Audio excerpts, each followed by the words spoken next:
کہ بیوی کے علاوہ تمہارے پاس کوئی آپشن نہیں ہے. متا پتہ ہے کیا ہوتا ہے جس کو یہ لوگ جائز قرار دیتے ہیں؟ متا یہ ہوتا ہے کہ جس پہ جس کو کہا جاتا ہے حضرت عمر نے حرام قرار دیا, وہ والے متا کی بات کر رہا ہوں. کون سا متا حرام قرار دیا؟ متا یہ ہوتا ہے کہ آپ کسی عورت سے ایگریمنٹ کر لیں 1 سال کا یا 6 مہینے کا یا 1 ہفتے کا, کوئی بھی ٹائم متعین کر لیں, 2 گواہ ہوں, ایجاب و قبول ہو کہ ہم دونوں ایک دوسرے کے لیے حلال ہیں 1 مہینے کے لیے یا 1.5 مہینے کے لیے یا 2 مہینے کے لیے یا 1 سال کے لیے یا 10 سال کے لیے, کوئی بھی ٹائم متعین کر دیں یا 1 گھنٹے کے لیے. اٹ از کالڈ, بولو نا, متا. ہم یہ کہتے ہیں کہ اس میں اور زنا میں رتی برابر بھی فرق, بولو, نہیں. جو لوگ متا کو حلال کہتے ہیں وہ کہتے ہیں نہیں اس میں بڑا فرق ہے, زنا میں ٹائم متعین نہیں ہوتا, عورت کے ساتھ منہ کالا کیا اور نکل لیے, اس میں ٹائم متعین ہے. آئی بات سمجھ میں؟ زنا میں گواہ نہیں ہوتے, اس میں کیا ہے, گواہ ہیں, یہ کوئی فرق نہیں. اچھا, کہتے ہیں زنا میں جو اولاد ہوگی حلالی نہیں ہوگی, جبکہ متا سے جو اولاد ہوگی حلالی ہوگی. اور بھائی یہ فرق نہیں ہے, یہ آپ نے زنا پہ ایک خوبصورت, یعنی آپ گواہ بنا کے زنا کر رہے ہیں, ٹھیک ہے نا. اس کا مطلب ہے بس کسی عورت سے زنا کرنا ہو تو 2 بندوں کو گواہ بنا لو اور ٹائم متعین کر لو 1 گھنٹے کا. زنا میں بھی آج کل جو زنا ہو رہا ہے نا مارکیٹ میں, اس میں بھی طوائفیں کرائے پہ ایک ٹائم کے لیے ملتی ہیں, ٹائم ہوتا ہے ان کا. وہ پرانے زمانے میں زنا ہوتا تھا, گئے اور منہ کالا کر کے بھاگ گئے, کوئی دیکھ تو نہیں رہا. ابھی جو ہوٹلوں میں لوگ بتاتے ہیں نا جو برائیاں کرتے ہیں, کہ باقاعدہ ٹائم ہوتا ہے طوائف کا کہ اتنے ٹائم تک آپ کے ساتھ رہے گی وہ, تو ٹائم بھی ہو گیا. 2 گواہ بتا دو, وسیم اور غفار کو, اپنے دوستوں کو بتا دو آج میں طوائف سے منہ کالا کرنے جا رہا ہوں. کوئی فرق نہیں ہے بھائی. نکاح میں بڑا فرق یہ ہوتا ہے کہ نکاح ہمیشہ کے لیے ہوتا ہے. طلاق کیا ہے, ایک عارضہ ہے کہ آپ نے ہمیشہ کے لیے رہنے کا ارادہ کیا تھا, بیچ میں آپ نے اس کو کیا کر دیا, ڈسکنیکٹ کر دی, اس رشتے کو توڑ دیا کسی بھی وجہ سے آپ نے. تبھی نکاح میں اگر یہ شرط لگا دی جائے نا کہ میں اس سے نکاح کر رہا ہوں 2 مہینے کے لیے, تو نکاح کیا ہو جائے گا, کلعدم, وہ نکاح نہیں ہوگا. نکاح میں یہ شرط لگانا ہی ناجائز ہے. آپ نے نیت بھی کر لی نا کہ میں اس بیوی کو 1 مہینے بعد چھوڑ دوں گا, آپ یہ شرط نہیں لگا سکتے. آپ شرط لگا دی تو وہ ختم, وہ نکاح نہیں رہے گا, وہ متا بن جائے گا. نہیں آئی میرا خیال ہے بات سمجھ میں؟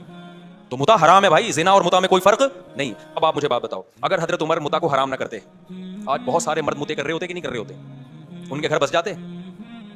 اور پھر زنا میں تو آج جب مرد زنا کرتا ہے نا تو گھر نہیں بستا, بیوی طلاقیں لے کے چلی جاتی ہیں, جبکہ وہ زنا کو برا سمجھ رہا ہوتا ہے, بیوی سے سوری کر رہا ہوتا ہے, بیگم آئندہ نہیں کروں گا, غلطی ہو گئی.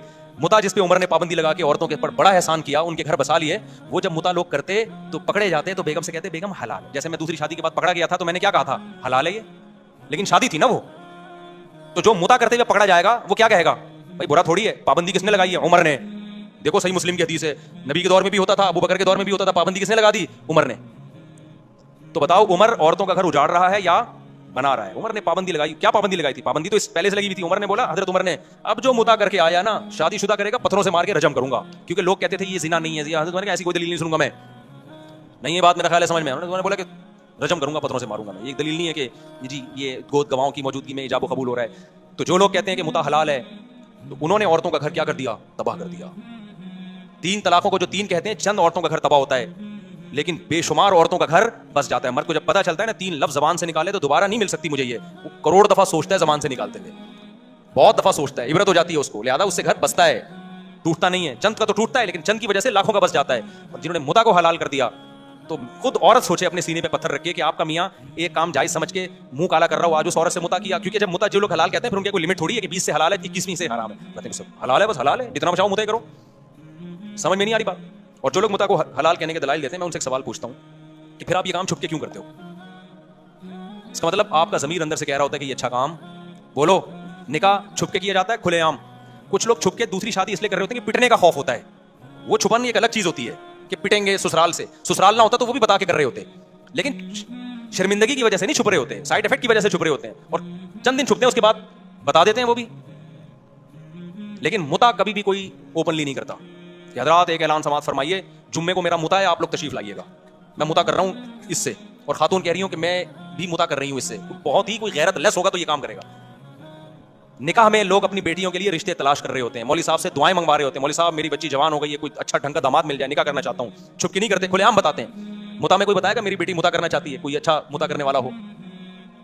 تو اگر عمر نہ ہوتے, حضرت عمر نے نا گورنمنٹ لا بنا کے پابندی لگائی, عمر نہ ہوتے تو متا کے بارے میں مسلمان کنفیوژن میں ہوتے, لوگ بہت سارے اس کو حلال سمجھنا شروع کرے. عمر نے غیرت والا کام کیا, انہوں نے بولا اب جو متا کر کے آئے گا ایسی کی تیسی کر دوں گا میں اسے. تو یہ عمر کا ہم پر کیا ہے احسان ہے کہ ہمارے گھروں کو بچایا عمر نے.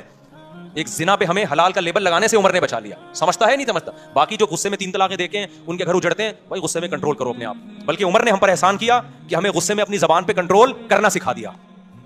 ورنہ دڑا دڑ دیتے رہتے ہیں, طلاق کو کھیل بناتے رہتے ہیں. آج بہت سے لوگ ہیں جب بات آتی ہے بیگم کو طلاق نکالتے ہیں. عورت کو اس سے تکلیف ہوتی ہے, ہم سب کچھ کر لیتے ہیں بھائی, طلاق نکالتے ہیں, ہم خود کانپنے لگتے ہیں بھائی یہ تو تیر ہے, کمان سے نکل گیا تو واپس نہیں آئے گا. کتنے کیسز لوگوں کے میرے پاس آتے ہیں. ہمارے محلے میں ایک صاحب تھے, لڑتے تھے نا بیوی سے, روزانہ لڑائی. پھر ان کو غصہ آتا, طلاق دوں گا, کانپتے تھے یوں کر کے, کہتے میں تو دے دوں گا ہی, 10 سال سے کہتے رہے, نکالی نہیں. ان کو پتا تھا بھائی نکل گئی تو بیگم گئی ہم سے. کتنے لوگ, یہ تو آپ کے سامنے تو وہ کیس آ رہے ہیں نا جنہیں غصے میں دے دی ہے. ایسے بہت سارے کیس ہیں, بہت غصہ آیا نہیں تھی انہوں نے, اور جو غصے میں دے دیتے ہیں. تو اسلام یہ چاہتا ہے کہ جو آدمی پاگل ہے نا غصے میں, تو اس پاگل کا حق ہی نہیں ہے کہ بیوی رکھے وہ, کیونکہ جب غصے میں 3 نکال رہا ہے تو کل غصے میں چاقو بھی مار سکتا ہے, کل غصے میں پسٹل بھی چلا سکتا ہے. آج بول دیتے ہیں مجھے غصے میں پاگل ہو گیا تھا میں نے دے دیا. میں کہتا ہوں بھائی تیرے پاس بندوق ہوتی تو غصے میں 3 فائر کر دیتا, کوئی عدالت چھوڑتی ہے آپ کو؟ اسلام میں غصے کے احکام قابل معافی نہیں. آپ نے غصے میں اگلے کا جبڑا پھاڑ دیا, اب پولیس آئی ہے, کیا ہوا, کہنا یار غصے میں ہو گیا سوری. کوئی دنیا میں کہیں بھی غصہ ایسی چیز نہیں ہے جو قابل معافی ہو, اور انسان کی آزمائش ہے ہی غصے میں میرے بھائی. نارمل میں تو کوئی بھی الٹے کام نہیں کر رہا ہوتا. تبلیغ جماعت کے بزرگ تھے نا, ان کے پاس ایک شخص آیا کہ غصے میں بیوی کو 3 طلاق دی, بہت شدید غصہ تھا. انہوں نے کہا یار آج تک ہم نے کبھی دیکھا کہ محبت سے بیوی کو کسی نے 3 طلاق دی کہ جا میری پیاری تو مجھے بہت پیاری لگتی ہے تجھے طلاق ہے, ایسا کہیں نہیں. تو غصے میں ہی تو پاگل ہوتے ہیں, اور پھر غصے میں ہی سزائیں ملتی ہیں. قتل جتنے ہوتے ہیں, ہمارے ایک دوست نے قتل کیا, مجھے آ کے بتا رہے, کہہ رہے ہیں غصے میں نے بندہ مار دیا, اپنے دوست کو مار دیا. کہہ رہے مجھے اتنی ندامت ہے کہ میرا سکون نہیں مل رہا مجھے. سارے الٹے کام کس طرح ہوتے ہیں میرے بھائی. ابھی ایک کیس چل رہا ہے, میں اس میں پڑھا ہوں اصولوں کے لیے. غصے میں اپنے چچا زاد بھائی کو بندے نے قتل کر دیا, اور اتنا رو رہا ہے کہ یار میرا محسن تھا, وہ میرے بڑے بھائیوں کی طرح اس نے مجھے بچپن سے پالا. میرے پاؤں میں آ کے نا ناک رگڑ کے چیخیں مار کے رو رہا تھا بندہ قاتل. کہہ رہے مجھ سے کیا ہو گیا مفتی صاحب, میں نے اپنے چچا زاد بھائی جو میرے سگے بھائیوں کی طرح تھا میں نے مار دیا اس کو. اتنا رو رہا ہے. کیوں؟ غصے نے کیا کر دیا اس کو, پاگل. تو کیا کیس نہیں بنے گا, کیا پولیس چھوڑ دے گی؟ نہیں, یہ بات میرا خیال. اب اگر اس کو پولیس لٹکاتی ہے, عدالت لٹکاتی ہے پھانسی کے پھندے پہ, لوگ کہتے ہیں یار بیچارے سے غصے میں پسٹل چل گئی, اتنا رو رہا ہے یار, چھوڑو یار.